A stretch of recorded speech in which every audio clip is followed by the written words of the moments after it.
ने हमें बताओ कि मायरे में क्या लेकर के जाते हैं। सूरदास कहते नरसिंह जी हमने तो सुना है घर में जो सबसे ज्यादा सामान हो या कुछ वस्तु हो, कोई भी चीज जो सबसे ज्यादा हो वही मायरे में लेकर के जाते हैं। नरसिंह जी हंस के कहने लगे अरे भोले भोले सूर्याओं, क्या घर में भगवान की कृपा से 10-20 टावर हो जाए, टावर यानी बच्चे, तो क्या 1-2 मायरे में भर के आ जाते हैं? घर में ज्यादा हो गए, चलो 1-2 दे आओ।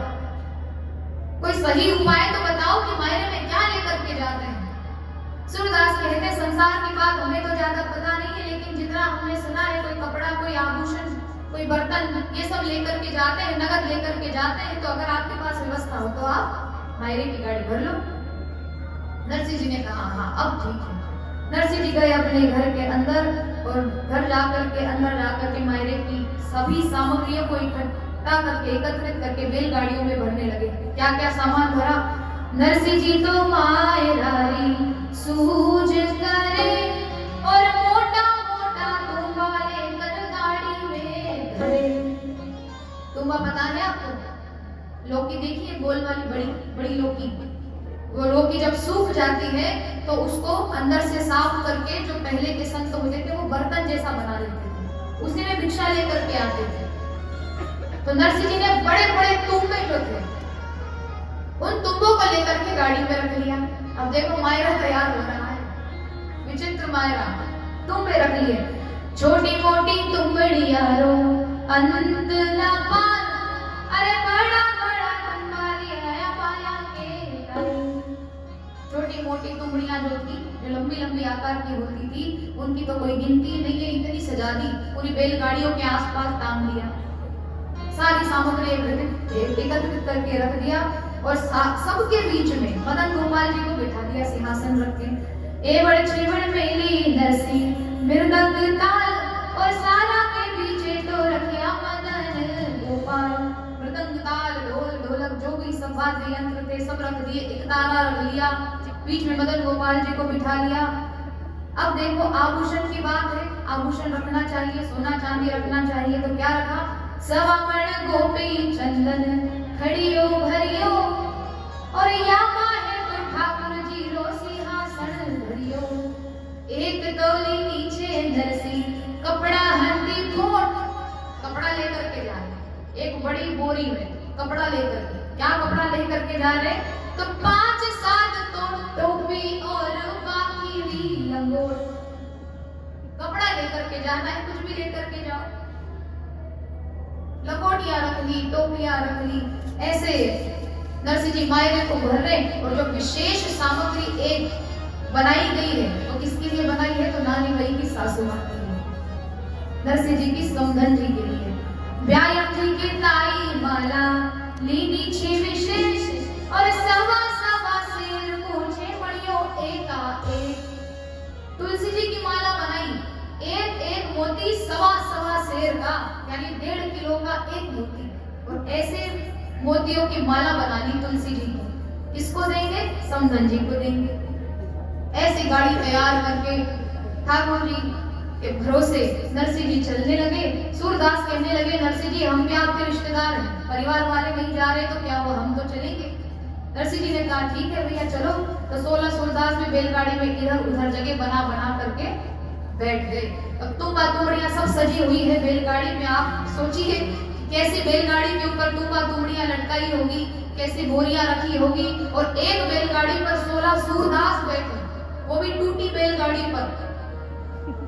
सबने अपने अपने वाद्य यंत्र लेकर के कीर्तन करना प्रारंभ किया। नरसिंह जी बैल के ऊपर बैठकर रस्सी को पकड़ के खींचकर बैलगाड़ी को आगे बढ़ाने लगे।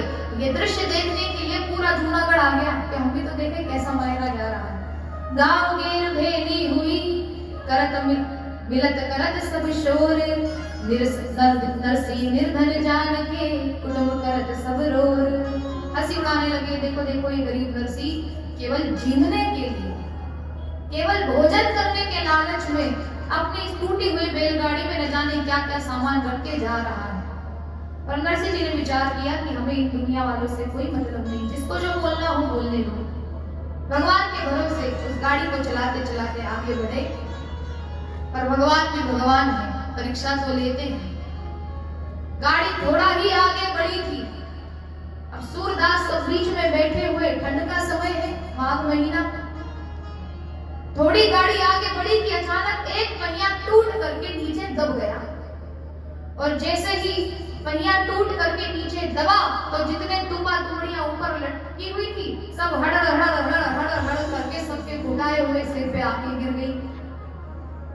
अब जैसे ही वो धम धम करके गिरी, अब टकले थे सब, मुंडाए हुए थे, जैसे ही तुंबा तुमड़ियां गिरी तो सब घबरा गए। अरे नरसिंह जी योगे, नरसिंह जी कहिए यही मायरो, जो मायरा भरने जा रहे हैं वही मायरा तुम्हारे सिर पर आके गिर रहा है। फिर नरसिंह जी उतर के उन तुंबा तुमड़ियों को ठीक से लगाते, फिर थोड़ी गाड़ी आगे चलाते हैं तो उतनी ही देर में दूसरा पहिया फिर दब जाता है, फिर तुंबा तुमड़ियां फिर से गिरने लगती है। नरसिंह जी यो गई, नरसिंह जी यो गई, नरसिंह जी का यो भी मायरो। अब मायरा भरने जा रहे हो तो कष्ट तो सहना पड़ेगा। फिर पहिए को ठीक करके गाड़ी आगे बढ़ाई तो आगे चलते चलते दोनों बैल बैठ गए। अब बार बार सूरदास परेशान हो रहे हैं, नरसिंह जी मन में विचार कर रहे हैं कि ठंड का महीना, ठंडी ठंडी हवा चल रही है, शाम का समय हो गया है, और ऐसी ठंड में मेरे साथ ये 16 सूरदास, न मेरे पास ओढ़ने बिछाने के लिए कुछ है, ये कितना परेशान हो जाएंगे। और अगर किसी कारणवश अस्वस्थ होने के कारण किसी एक सूरदास को भी कोई कष्ट हो गया या उनकी किसी की मृत्यु हो गई तो लोग मेरे नाम पे इतना कलंक लगा देंगे कि देखो ये तो गया और किसी को मार के चला गया, क्या करेगा, करताली निकाल ली। और नरसिंह जी भगवान को पुकारने लगे, सावरिया के आगे मैं उबो कर जोड़, ए भारी गाड़ी तो संभाल रे मारो राजा रण छोड़।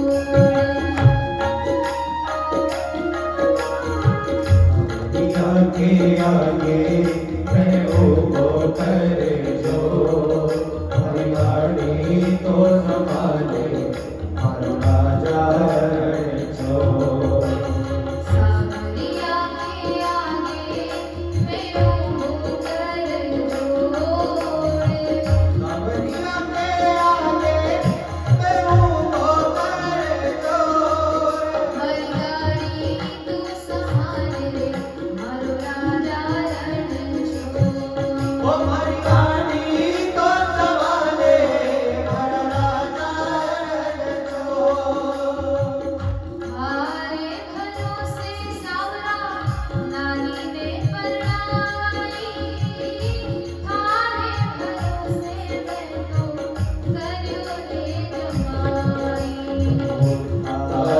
भरोसे सौरा रानी ने बढ़ाए, हमारे भरोसे में तो करो रे जमाई।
संत भागे मारे भागे कार दाए, हर तोर मन में तो रात गिर आई।